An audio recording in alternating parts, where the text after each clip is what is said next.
السلام عليكم ورحمة الله وبركاته. أنا جايب لكم مطعم النهاردة اسمه آه جراند حرفية. دي شكله أهو. لقيته عامل عرض النهاردة، ست قطع كريسبي. ست قطع كريسبي فراخ، وست قطع في شاورما فراخ، وفتة شاورما فراخ عاملين 210 جنيه.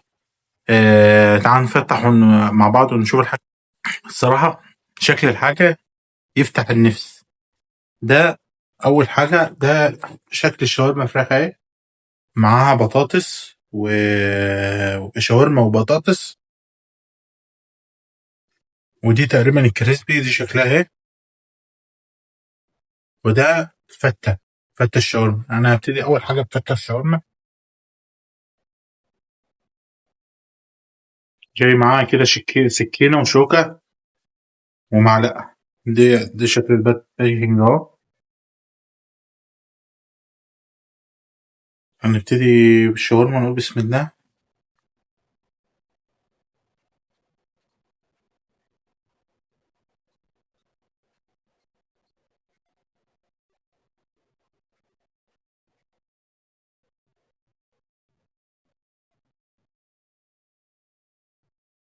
والله تحفة الشاورما، القطعية بتاعتها جميلة والله.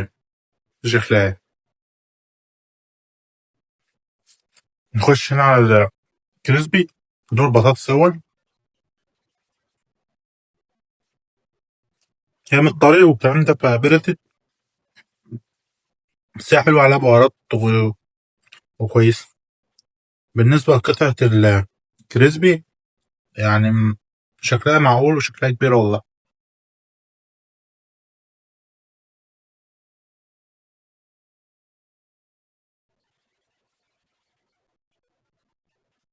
طعمها حلو والفراخ مش باينة فيها قوي يعني، بس هي طعمها حلو والله تحفة.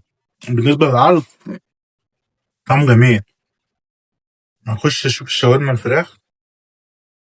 دي شكلها هي برضو، ومعاها نفس الكلام، نفس البطاطس.